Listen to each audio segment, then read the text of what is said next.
بسم اللہ الرحمن الرحیم۔ السلام علیکم۔ عابد صاحب کے ساتھ ہفتہ اور سوال جواب کی نشست کو لے کر حاضر خدمت آغاز کرتے ہیں۔ ہم سے بہت شکریہ آپ کے وقت کا۔ آج سے ایک سلسلہ گفتگو، ایک باقاعدہ منظم سیریز کا ہم آغاز کرنے جا رہے ہیں، اور اس سیریز کا عنوان ہے تنقید سیریز۔ تنقید کیسے کرنی چاہیے ہے، علمی تنقید ہو، شخصی تنقید ہو، کسی مشن تحریک ادارے میں حصہ رہتے ہوئے آپ تنقید کر رہے ہیں، یا آپ قومی سطح کے لیڈروں پر سیاسی معاملات میں تنقید کرنا چاہتے ہیں۔ تنقید کرنے کا اصول کیا ہے، ضابطہ کیا ہے، قاعدہ کیا ہے؟ مسلمانوں کو اس وقت جس چیز کی سب سے زیادہ ضرورت ہے وہ اسی رویے کو جاننے کی ہے۔ اسی سلسلے کو لے کر حاضر خدمت آغاز کرتے ہیں ہم سب سے پہلے مجھے بتائیے گا، انسان دنیا میں پائے جاتے ہیں، ان کو اللہ تعالیٰ نے ارادہ دیا ہے، اختیار دیا ہے، شعور دیا ہے، اس سے وہ مختلف زاویوں سے چیزوں کو سوچتے ہیں، دیکھتے ہیں، اس سے نئے نئے رجحانات پیدا ہوتے ہیں اور لوگ آپس میں اختلاف کرتے ہیں۔ مفتی شفیع علیہ رحمہ نے ایک جگہ پر لکھا تھا کہ اگر کسی معاشرے میں اختلاف نہیں ہو رہا، تنقید نہیں ہو رہی، تو دو ہی پہلو ہیں اس کے، یا تو پورا کا پورا معاشرہ اپنی عقل کو کسی پوٹلی میں ڈال کے دریا برد کر کے بیٹھ گیا ہے، یا پھر سب منافقت کی زندگی گزار رہے ہیں۔ تنقید ہوگی، اختلاف رائے ہوگا، لوگوں کے رجحانات سے مختلف ہم لوگ سوچتے ہیں، بات بھی ہوگی، کرنی کیسے ہے، طریقہ کار کیا ہے، کیونکہ یہی وہ چیز ہے جس کی وجہ سے ہمارے ہاں افتراق بھی پیدا ہوتا ہے، فرقہ بندی بھی پیدا ہوتی ہے، اور شخصی نفرتیں بھی پیدا ہوتی ہیں۔ ایک پہلو سے چاہتا ہوں، پوری زندگی آپ نے خود تنقید صحیح بھی ہے اور تنقید کی بھی ہے، جاننا چاہتا ہوں آپ کی زندگی کی حاصلات، علمی تنقید کیسے ہوتی ہے، شخصی تنقید کیسے ہوتی ہے، کسی خاندان کے اندر ساس کو بہو سے ہے، بھائی کو بھائی سے ہے، اداروں کے اندر تنقید کا کیا طریقہ کار ہے، اور پھر قومی سطح کی لیڈروں پر، قومی معاملات پر، مسائل پر تنقید کیسے ہوگی؟ سب سے پہلے یہ جاننا چاہیے کہ تنقید کی ہی کیوں جائے۔ تنقید کرنی ہے تو ظاہر ہے کہ کسی کا علم موضوع بحث بنے گا، کسی کا رویہ موضوع بحث بنے گا، کسی کے قول و فعل پر گفتگو کی جائے گی، کوئی نہ کوئی چیز زیر بحث آئے گی۔ تو اس کی ضرورت کیوں پیش آ گئی؟ میں اور آپ ہم کسی گوشے میں بیٹھ کر اطمینان کے ساتھ اللہ اللہ کیوں نہ کریں؟ آخر کیا وجہ ہے کہ نقد و نظر کے لیے قلم اٹھایا جائے، زبان کھولی جائے؟ اس سوال کو سب سے پہلے زیر غور لانا چاہیے۔ میرے نزدیک تنقید یا نقد و نظر یہ اتنی بڑی ضرورت ہے کہ اگر کوئی انسان اپنی شخصی حیثیت میں، اور کوئی معاشرہ اپنی معاشرتی حیثیت میں، کوئی قوم اپنی قومی حیثیت میں تنقید کو یا نقد و نظر کو ممنوع قرار دے لے، علمی طور پر ممنوع قرار دے لے یا عملی طور پر یہ رویہ اختیار کر لے، تو یہ گویا اس کی موت کے پروانے پر دستخط کرنا۔ انسان کو اللہ تعالیٰ نے بنایا ہی اس طرح سے ہے کہ وہ اپنی جبلتوں کے دائرے ہی میں اپنی شخصیت کو ظاہر نہیں کرتا۔ اس کے ہاں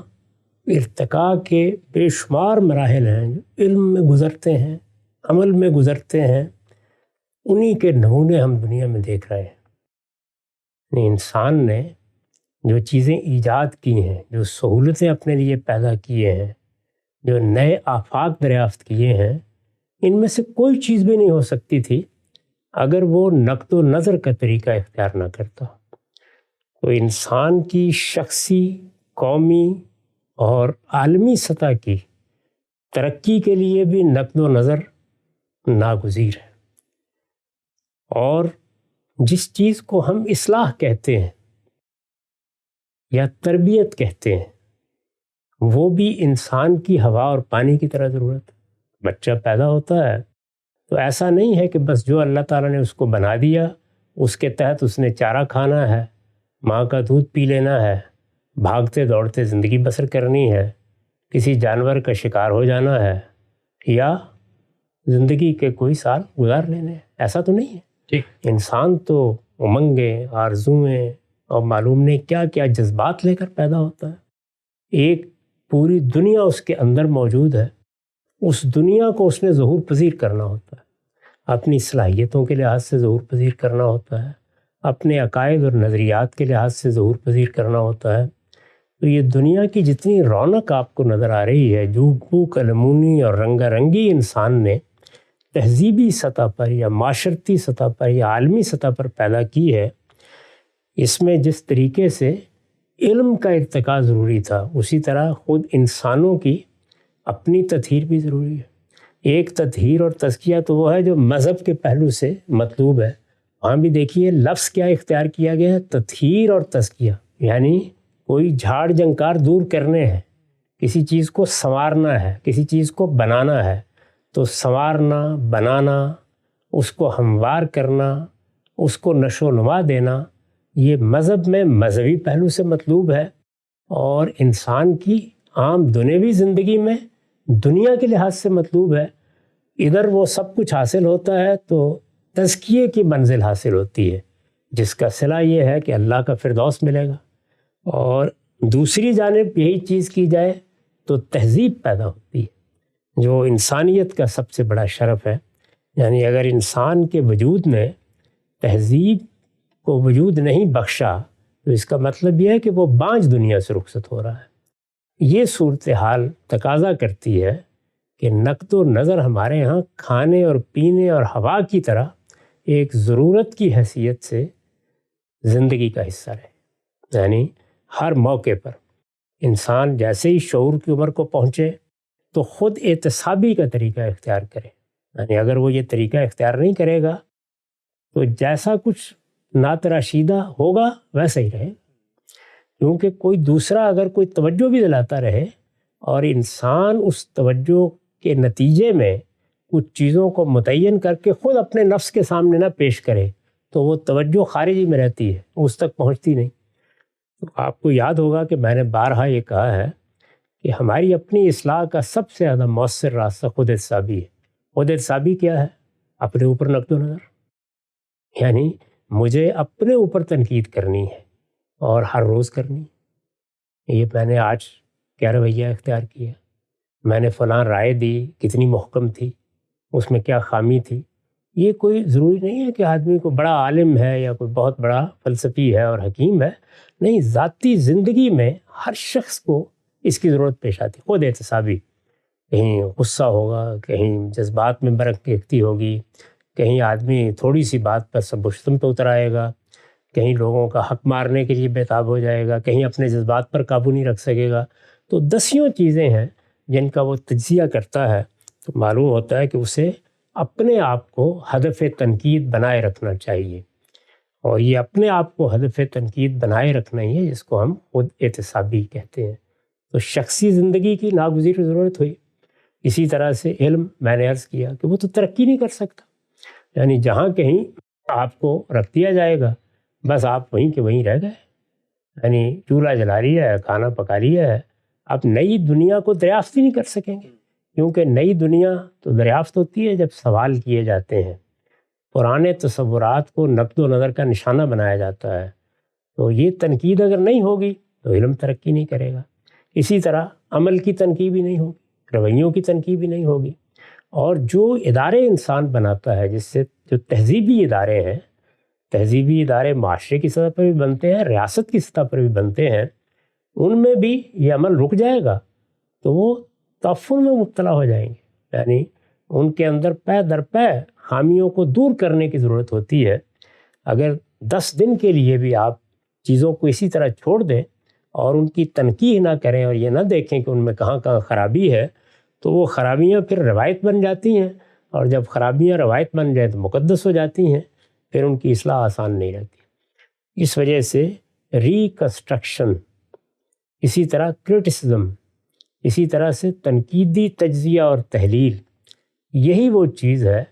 کہ جو ہر انسان کی ضرورت ہے، ہر قوم کی ضرورت ہے، ہر معاشرے کی ضرورت ہے۔ تو اس لیے یہ خیال نہیں کرنا چاہیے کہ اس کو آپ موضوع بنا رہے ہیں تو یہ کوئی بیکار کام ہے جو کرنے کے لیے بیٹھ گئے ہیں۔ میرے نزدیک تو سب سے پہلی اور سب سے بنیادی ضرورت، مجھ سے بہت سے لوگ پوچھتے ہیں کہ تم اپنے کام سے مطمئن ہو؟ میں ان سے کہتا ہوں کہ اس کی 2 الگ الگ نوعیتیں ہیں۔ ایک تو یہ ہے کہ جو کچھ میں نے دین کو سمجھنے کی کوشش کی، یا بعض دوسرے علوم و فنون کو جاننے کی سعی کی، یا زندگی کے بارے میں سیاست، معیشت، معاشرت میں کوئی آراء قائم کی، وہ نتائج فکر ہیں، لوگ ان کو دیکھ لیں گے، کوئی مفید چیز کی رہ جائے گی۔ لیکن میں اپنی جس چیز کو اہمیت دیتا ہوں وہ یہ ہے کہ کیا میں نے انسانوں کو نقد و نظر کرنا سکھایا ہے، تنقید کرنا سکھایا ہے، تنقید سننا سکھایا ہے؟ کیونکہ میرے نزدیک تو سب سے اہم چیز یہ ہے، یعنی میں نے کسی چیز کے بارے میں کوئی رائے دی ہے، وہ ہو سکتا ہے میں انسان ہوں، غلط ہو، اور کل کو معلوم ہو جائے کہ اس میں فلاں اور فلاں غلطی تھی، کیونکہ یہ تو صرف پیغمبر کا کام ہوتا ہے جس میں کوئی غلطی نہیں دکھائی جا سکتی، انسانوں کا کام غلطیوں سے پاک نہیں ہو سکتا۔ لیکن اگر یہ چیز لوگوں نے مجھ سے سیکھ لی ہے کہ ہم کسی چیز پر نقد کیسے کریں گے، ہمارا رویہ کیا ہوگا، طرز عمل کیا ہوگا، آداب کیا ہوں گے، لب و لہجہ کیا ہوگا، تو میں اس کو سمجھوں گا کہ میں نے کچھ کنٹریبیوٹ کیا ہے سوسائٹی کے لیے، میں اس کو اتنی اہمیت دیتا ہوں۔ تو اس وجہ سے سب سے پہلے تو یہی بات جاننی چاہیے کہ تنقید شب و روز ہماری ضرورت ہے، ہوا اور پانی کی طرح ہماری ضرورت ہے۔ نقد و نظر کے بغیر کوئی چیز آگے نہیں بڑھ سکتی، کوئی نشو و نما نہیں پا سکتی۔ ہمارے شخصی مسائل کی وجہ بھی یہی ہے کہ ہم اپنے اوپر تنقید نہیں کرتے، ہمارے گروہی اور حزبی مسائل کی وجہ بھی یہی ہے کہ ہم نقد و نظر کا طریقہ اختیار نہیں کرتے۔ اس کا نتیجہ نکلتا ہے کہ بڑی بڑی تحریکیں اٹھتی ہیں اور وہ اپنے لیے بند دروازے کر کے کوئی جگہ بنا لیتی ہیں جن میں نقد و نظر کو داخل نہیں ہونے دیا جاتا۔ خیال کیا جاتا ہے کہ یہ ہوا تو انتشار پیدا ہو جائے گا، جبکہ ان تحریکوں کو بھی اگر ایک خاص وقت میں جوہر نہیں بن جانا، رواں دریا رہنا ہے اور سمندر بننا ہے، تو پھر ان کے لیے بھی کوئی چارہ اس کے سوا نہیں ہوتا کہ وہ عام طریقے سے نقد و نظر کا دروازہ کھولیں۔ نقد و نظر اگر ان کے اندر سے ہوگا تو ان کے لیے زندگی کا ذریعہ بنے گا، حرارت کا ذریعہ بنے گا۔ ہمارے ہاں بھی جو شخص کوئی کام کرنے کے لیے اٹھا ہے، سب سے بڑی چیز جس کو روا رکھنے کی ضرورت ہے وہ نقد و نظر ہے، اور یہ شب و روز جس طرح کہ میں نے عرض کیا ہوا اور پانی کی طرح ایک ضرورت سمجھ کے کرنا چاہیے۔ اس کا کبھی برا نہیں ماننا چاہیے، اس پر کبھی ناک نہیں چڑھانی چاہیے، اس کے بارے میں کبھی کوئی تردد کا اظہار نہیں کرنا چاہیے، یعنی اس کو سننے کے لیے ہمیشہ حوصلہ ہی رکھنا چاہیے۔ برے سے برے طریقے سے کیا جائے، یہ سب و شتم کر کے کیا جائے، یہ گالی دے کر کیا جائے، تو ایک تو ہے نقد و نظر کیا کیسے جائے، ایک یہ کہ سنا کیسے جائے۔ تو سننے کا تو ایک ہی طریقہ ہے، وہ یہ ہے کہ یہی دیکھا جائے کہ کیا بات ٹھیک ہے اور کیا غلط ہے۔ اس سے بحث ہی نہ کی جائے کہ کرنے والا کون ہے، اس نے میرے محرکات طے کر دیے، اس نے مجھ پر حملہ کر دیا، اس نے یہ کر دیا۔ نہیں، وہ نقد کر رہا ہے، وہ آپ کی بہت بڑی خدمت انجام دے رہا ہے، علم پر کر رہا ہے تب بھی بڑی خدمت انجام دے رہا ہے، رویوں پر کر رہا ہے تب بھی بڑی خدمت انجام دے رہا ہے، کیونکہ ہم بعض اوقات اپنے جذبات کی رو میں بہہ جاتے ہیں، اپنے علم کے خود سحر میں مبتلا ہو جاتے ہیں، اپنی آراء کے خود اسیر ہو جاتے ہیں، اپنے نظام فکر کے اندر اپنے آپ کو محصور کر لیتے ہیں۔ اس سے جو چیز نکالتی ہے وہ اصل میں نقد و نظر ہی ہے۔ تو سننے کے معاملے میں تو بس یہ ہے کہ سنیے، اس کے سوا راستہ نہیں ہے کوئی۔ یعنی انسان کے اندر سب سے بڑی صلاحیت یہ ہونی چاہیے کہ وہ ہر وقت نقد و نظر کو سننے کے لیے تیار ہے، دن میں، رات میں، اچھے طریقے سے کیا جا رہا ہے تب بھی، برے طریقے سے کیا جا رہا ہے تب بھی۔ اس پر نگاہ رکھنی چاہیے کہ بات کیا کہی جا رہی ہے، وہ بات اگر مضبوط ہے، اس میں کوئی جان ہے، کہنے والے نے غلط طریقے سے کہہ دی لیکن میرے رویے میں، میرے طرز عمل میں وہ چیز تھی جس سے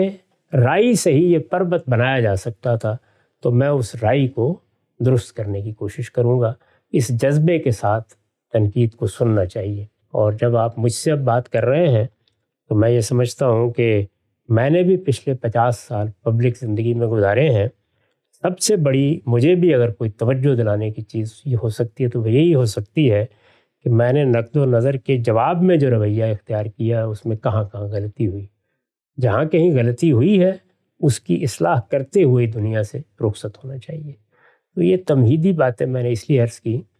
کہ یہ بات کہ علم پہ تنقید کیسے کرنی ہے، عمل پہ کیسے کرنی ہے، قول و فعل کو کیسے موضوع بنانا ہے، یہ تو تنقید کرنے کا معاملہ ہے، لیکن اس کی ضرورت کیا ہے اور اس کو سننے کے لیے کیسا علم، کیسا حوصلہ آدمی کے اندر ہونا چاہیے، یہ ہم سب کے لیے سب سے بڑی متاع ہے۔ میرے نزدیک جو لوگ تنقید سننے کا حوصلہ اپنے اندر پیدا کر لیتے ہیں وہ سوسائٹی کے لیے، معاشرے کے لیے، خاندان کے لیے سراسر خیر بن جاتے ہیں۔ ان کی طرف سے اگر کوئی رد عمل نہیں ہوتا، وہ تنقید کرنے والے کا نہ سر پھاڑنے کے لیے اٹھتے ہیں، نہ گریبان پر ہاتھ ڈالنے کے لیے اٹھتے ہیں، بلکہ ان کی زبان سے ایک ہی بات نکلتی ہے کہ تم نے جو کچھ بھی غلط طریقہ اختیار کیا وہ تمہارا کام ہے، اس کے لیے تم جواب دہ ہو۔ مجھے تو یہ بات سمجھ میں آ گئی ہے کہ مجھے یہاں احتیاط کرنی تھی، یا یہاں درست رویہ اختیار کرنا تھا، یا یہاں صحیح راستے پر چلنا تھا۔ تو تنقید سننے کے آداب میں سب سے بڑی، سب سے بنیادی چیز یہ۔ اچھا خان صاحب، یہ جو آپ نے پوری کی پوری پس منظر بتایا کہ بھائی یہ تنقید ہوتی کیا ہے اور اس کی ضرورت کہاں سے پیدا ہوتی ہے، اس کو سننے کے بعد تو جو عمومی ہمارا تصور ہے تنقید کا، تو وہ تو یہ ہے کہ بھائی مجھے کسی کی کوئی بات بری لگی ہے تو میں اس کا اظہار کروں گا۔ ہمارے معاشرے میں لفظ بھی اسی پس منظر میں بولا جاتا ہے، لیکن یہ جو آپ نے پورا پس منظر بتایا کہ بھئی بچے پر بھی تنقید ہوتی ہے، تب وہ اپنے بول و براز کو صحیح مقام پہ کرنا سیکھتا ہے، لوگوں پر ہوتی ہے تو وہ کچرا پھینکنے کے بارے میں احتیاط کرتے ہیں، انڈسٹری کے اندر ہوتی ہے تو جہاز دوبارہ گرنے سے بچ جاتا ہے، علم کے اندر ہوتی ہے تو نئے نئے دروازے کھلتے ہیں۔ تو یہ جو لفظی طور پہ ایک چیز حجاب بن جاتی ہے، اس کو کچھ اور بھی کہا جا سکتا ہے، تنقید کے بجائے ہم اس کو کہیں بھی تحقیق یا اصلاح یا کوئی تربیت کا لفظ، کیونکہ تنقید کے لفظ کے ساتھ ایک کونوٹیشن بالکل جڑی ہوئی ہے۔ وہ جو پوری بات آپ نے بتائی کہ اس کی ضرورت کہاں سے پیدا ہوتی ہے، وہ اس میں حاصل نہیں ہو رہا ہوتا بظاہر۔ بات یہ ہے کہ کوئی لفظ آپ ایسا اختیار کر لیں گے جو مدعی ادا نہیں کر سکے گا تو پھر کیا فائدہ ہوا؟ اور ویسے تو نام میں کیا رکھا ہے؟ آپ تنقید کا نام پھول رکھ لیجیے، ٹھیک کوئی حرج کی بات نہیں، لیکن ہوگی تو تنقید۔ اس وجہ سے میرے خیال میں سب سے اچھا لفظ نقد و نظر ہے۔ نقد و نظر میں لوگ ذرا کم متوحش ہوتے ہیں، اور لفظ بتاتا بھی ہے، یعنی نقد کا مطلب یہ ہے کہ آپ نے چیز کی تنقیح کا کام کیا، آپ نے اس پر غور کیا، آپ نے اس کے اصول متعین کیے، آپ نے اس کو چھان پٹک کر دیکھا یہ اصل میں چیز ہے کیا۔ تو یہ سب چیزیں ہی علم کی ترقی کا ذریعہ ہیں، عمل میں بہتری کا ذریعہ ہیں، یہ تہذیب کو پیدا کرتی ہیں اور ہمارے رویوں میں حسن پیدا کرتی ہیں۔ بالکل واضح ہو گیا۔ انشاءاللہ سلسلہ گفتگو کو آگے بڑھائیں گے، وقت یہاں پہ ختم ہوتا ہے، دوبارہ حاضر خدمت ہوں گے، اب تک